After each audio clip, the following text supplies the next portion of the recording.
Қайырлы күн, ауылдастар. Бүгін кезекті қоғамдық тыңдау Физтех мекемесі Қаржанбас кен орнын жаңғырту бірінші кезең солтүстік бозашы кен орнынан он өндіруші ұңғыманы жайластыру жұмыс жобасын түзету жобасы бойынша Қаламқас Қаржанбас магистралды газ құбырынан солтүстік Қаржанбас кен орнына дейін 22 шақырымдағы газ құбыры 2026-28 жылдарға арналған рұқсат етілген шығарындылар нормативі бойынша табиғатты қорғау іс-шараларының жоспары бойынша қоғамдық тыңдау. Бізде онлайн форматта экология департаменті және табиғатты қорғау табиғат басқармасы қатысып отыр онлайн форматта және ауыл тұрғындары. Баяндамашы бізде қатшымыз сайлау алайық. Қатшы Сақтау Самал Махамбет қызы. Қарсылық жоқ қой бізде? Жоқ, қарсылық жоқ. Ондай болса, жоба бойынша баяндамашы сөз кезегін берейік.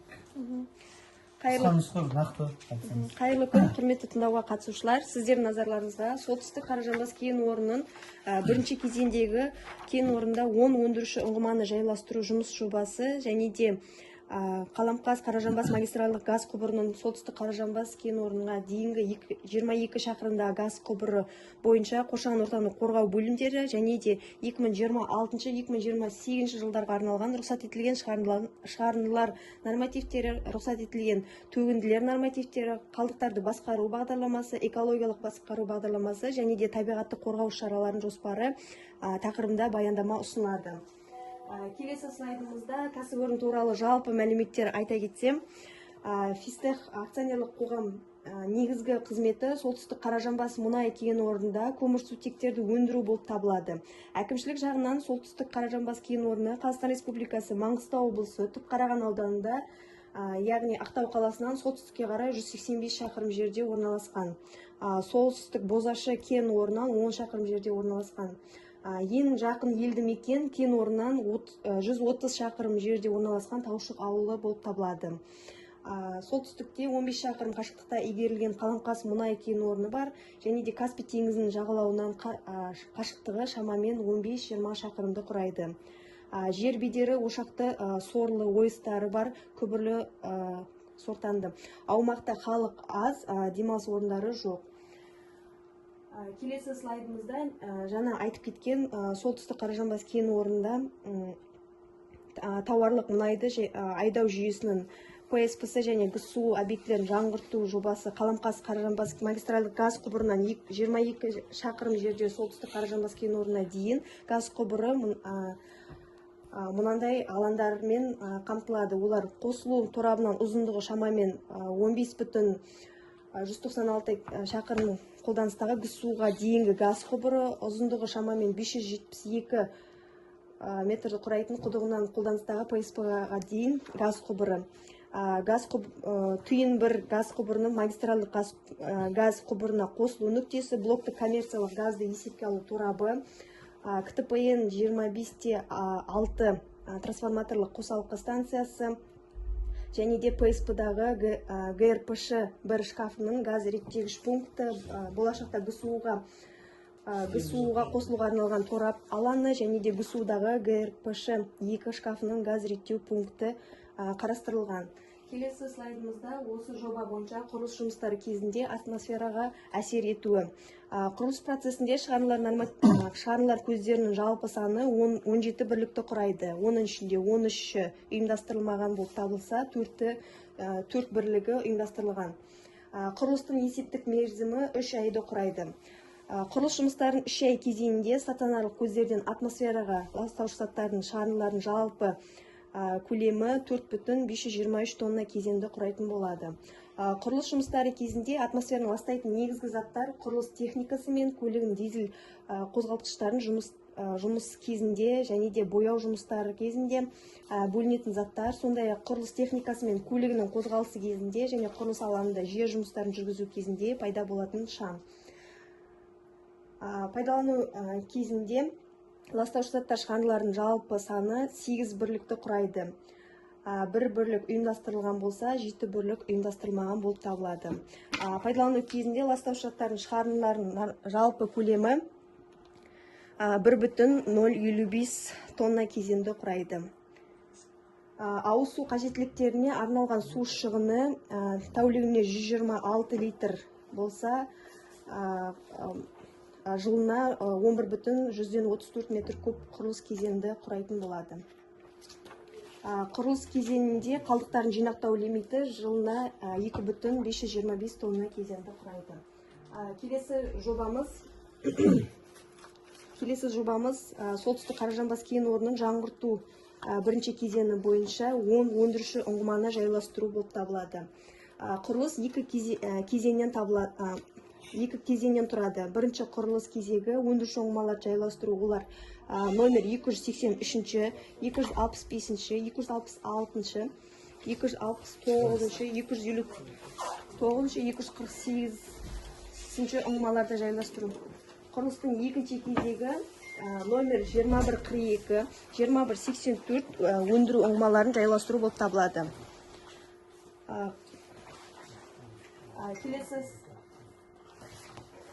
Келесі слайдымызда осы жоба бойынша құрылыстың атмосфераға әсер етуі. Құрылыстың бірінші кезеңінде шығарындылар көздерінің жалпы саны 17 бірлікті құрайды.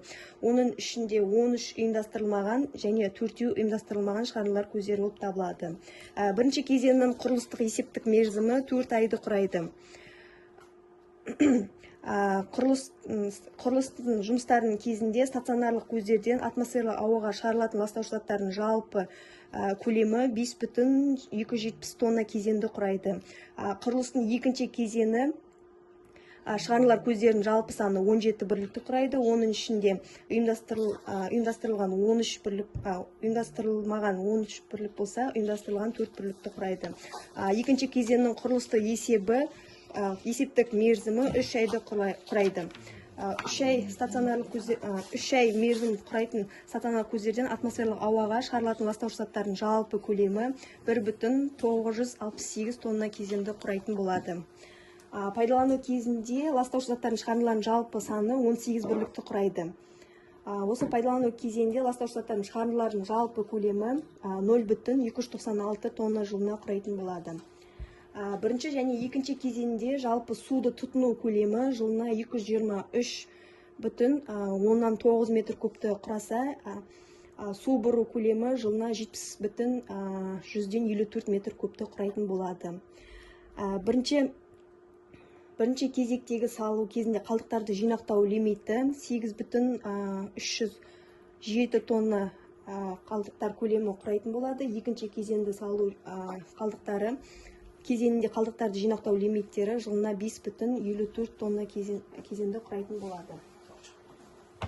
Келесі слайдымызда 2026-2028 жылдарға арналған Фистех 2 акционерлік қоғам үшін ластауыш заттардың рұқсат етілген шығарындылар нормативтерінің жобасы. Атмосфераға ластауыш заттардың шекті жол берілетін шығарындылары нормативтерінің жобасы атмосфераға ластауыш заттар шығарындылардың көздеріне жүргізілген түгендеу негізінде әзірленді.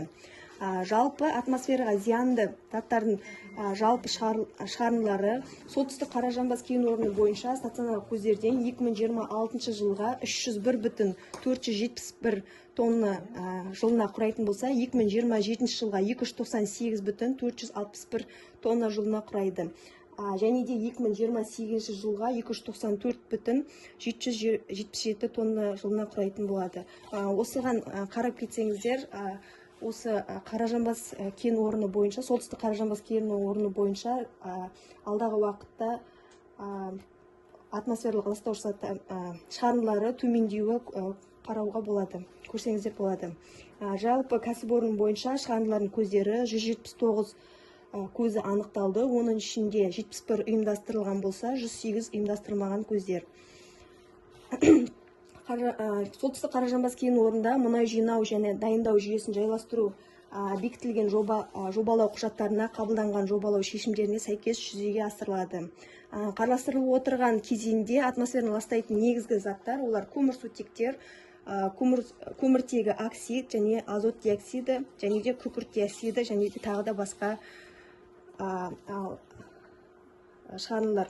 2026-2028 жылдарға арналған кәсіпорында атмосфералық ластаушы шығарындылардың негізгі көздері олар мұнай сыйымдылықтары, мұнай құю көтергіштері, дизель генераторлар, мұнай жылыту пештері және де мұнай жабдықтары болып табылады.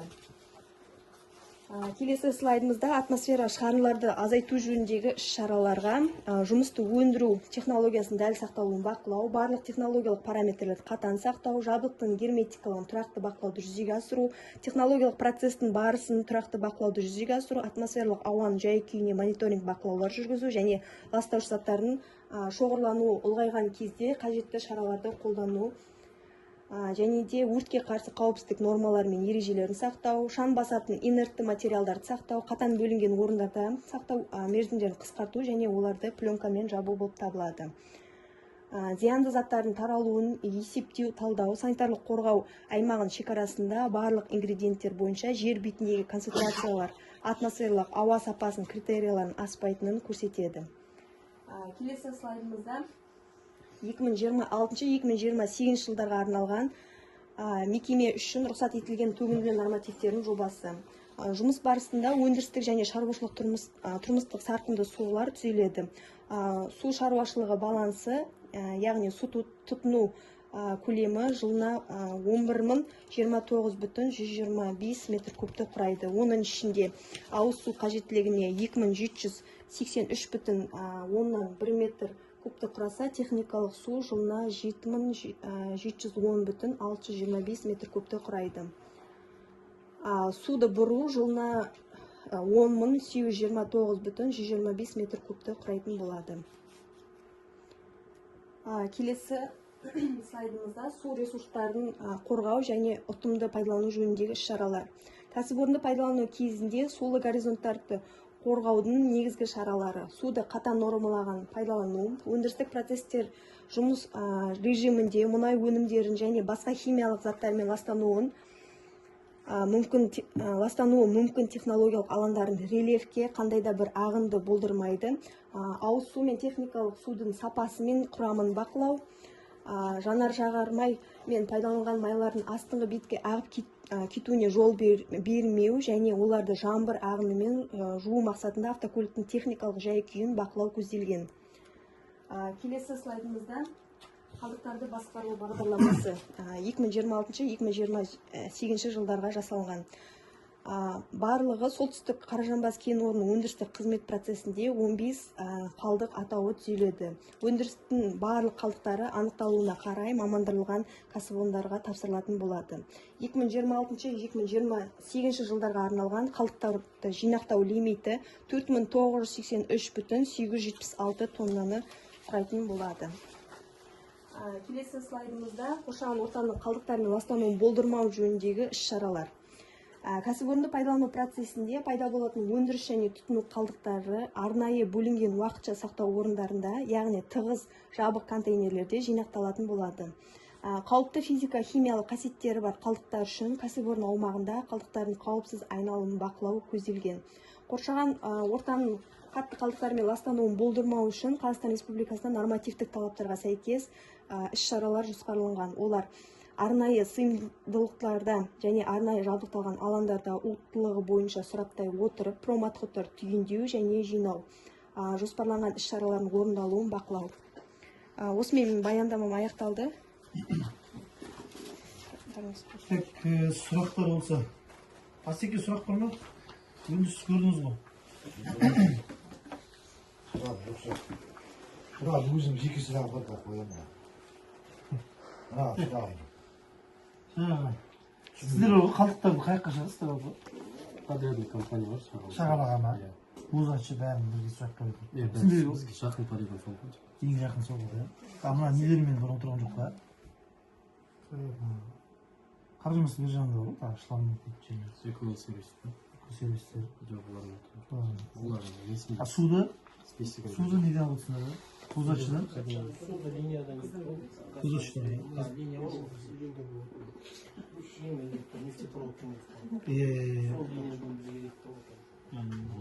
Через бозашы ғой бәрі. Через бозашы толық бәрі сол бозаштан. Жалпы Бозашымен араларыңыз қанша? Жақын ғой. жоқ, совместный бір участокте совместный разработать етіп жатыр ғой. Енді сол енді қаржанбас қалай сіз айтты да? Қаржанбас болғанда асфальттың кіреберіс жағы біздікі ғой. Ары қарай кімдікі бозашы жақ. Ана пост жақта. Иә, пост жалпы пост. Екі пост бар емес пе бозашта? Жоқ, бозачы оперативтікі пост жердің бетінде. Енді қоршаған ортаға жаңа сіздерде мына учаскелеріңіз айналасында нелер бар ма, шаруалар? Неше жақын жерде да? Бізде қашықтан Сол сіздер ана мысалы жаңа аймақтарыңызда қанша гектар жер бар деп сол бар ғой сіздерде құжаттарыңызда? Соның барлығы қоршалған ба қалай жалпы ана или не жасалған ба жағдай? жоқ қоршалмайды. Орны атып дегенде қоршалмайды. Жоқ жалпы ана нелеріңізде территорияларда Контакт территорияны айтып отырсыз ғой. Иә. Ол қоршалмайды. қоршалмайды. Қоршалмайды, қазылмайды, егістер болады. Сен ана не? Біздің шаруалар несі да? Мәселесі да. 4 мал өтіп келеді дейді да. Кеше казтранс ойгенде де сондай траншея қазып қояды, мал ішіне түседі дейді. Жоқ, бізде траншея жоқ. Жалпы сондай неге сіздерге мысалы енді сіздердің жұмыстарыңызға да шаруалардың жаңағы 4 малына да жаңағы зиян келіп жатқан жоқ па деп қалдым ғой. Жалпы тәжірибеде контрактный территорияны қоршаған көрген жоқпын. Қоршалмайды. Бұл атауда болды, сонда мекеме қоршап, мал түсіп кетті экологически. Сол бізде карьерлер бар, Қазір.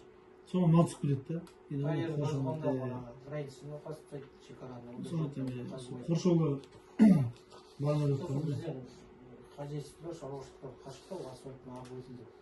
Теңіз жақ бетінде. Иә, теңіз жақ бетінде. Бұл жағы сор жайылатын. Сіздерге қалампас қандай қашықтығы? Қалампас 35 сеуіп баты асфальт. 35-те. Себебі қалампастың мына жағында не бар да? Ауылдар бар да. Арман жағында бар, жолдың мына жағы бар. Жоқ, сол жағында. Сосын мына оң жағында қаржанбастың қалампастың арғы жағында бар. Карьерлер бар ғой. Карьерлер жоқ, қалампас өлген жақтарда былай кішкене малдар бар да. Шаруалар. Соларға зиян тимесе деп отырмын ғой. Жалпы сол жақтардың бір не істесеңіздер, себебі олар андай жиналыстарға келіп қатыса алмайды жаңа шаруаларда. Бірақ енді көргенде аудан әкімінің қабылдауларында айтып жатады да. Осы енді физтех деп айтпайды да, бірақ карьерге қатысты жалпы сол жерде жөндейтін мекемелер бар ғой. Солардың жаңағы ана жақтарын қоршап қойса, жаңағы малымыз кіріп кетпесе деген сияқты. Кейін қалампастың іштеріне қарамастан кіріп кетеді малдар. Оны айдап шығып жатады да. Жоқ, енді жаңа сіздер өздеріңіз жұмыс барысында сондай кездесіп жатса, ары қарай айдап жіберіп айтып кішкене. Жоқ, ол жалпы ескертілген ғой. Шұңқырда сосын рұқсат алады ғой, карьер. Ол сірә рұқсат алады бізден. Так, бізден Таушықтан сірә неше 130 шақырымда. Ең жақын аудан бойынша теңізден кейін 520 шақырым болады.